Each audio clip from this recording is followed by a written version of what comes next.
మనందరికీ ఎక్కిళ్ళు ఎందుకొస్తాయో మీరెప్పుడైనా పెద్దవాళ్ళంటారు గదా! మన రిలేటివ్స్ వాళ్ళు ఎవరైనా తలుచుకుంటుంటే నీకు ఎక్కిళ్ళొస్తున్నాయని చెబుతారు. అసలది మనందరికీ ఎక్కిళ్ళు ఎందుకొస్తాయో మీరెప్పుడైనా ఆలోచించారా? అయితే సాధారణంగా పెద్దవాళ్ళంటారు గదా! మన రిలేటివ్స్ వాళ్ళు ఎవరైనా తలుచుకుంటుంటే నీకు ఎక్కిళ్ళొస్తున్నాయని చెబుతారు. అసలది నిజమేనా? అయితే మీరందరూ సైంటిఫిక్ రీజన్ తెలుసుకోవాలంటే తప్పకుండా ఈ వీడియో చివరి వరకు చూడండి. మన ఛాతీ కింది భాగంలో డయాఫ్రామ్ అనే కండరం సంకోచించినప్పుడు మన గొంతులోని ఒక భాగం వెంటనే మూసుకుపోతుంది. అందువల్ల హిక్ అనే శబ్దం మనకు వస్తుంది. అప్పుడు మనకి ఎక్కిళ్ళు అనేటివి స్టార్ట్ అవుతూ ఉంటాయి. సాధారణంగా ఎక్కిళ్ళు రావడానికి కారణం మనం ఎక్కువ లేదా త్వరగా కార్బోనేటెడ్ పానీయాలు వంటి ఫుడ్ తీసుకోవడం ఎక్కిళ్ళు అనేటివి వస్తాయి. అలాగే కొన్నిసార్లు మనం వాటర్ తాగడం వల్ల ఆగిపోతాయి. లేదా కొన్నిసార్లు సాధారణంగానే ఆ ఎక్కిళ్ళు అనేటివి ఆగిపోతూ ఉంటాయి.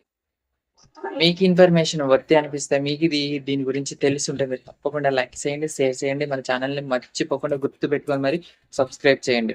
ఈ వాల్యుబుల్ ఇన్ఫర్మేషన్‌ని మీ ఫ్యామిలీ అండ్ మీ ఫ్రెండ్స్‌కి తప్పకుండా షేర్ చేయండి.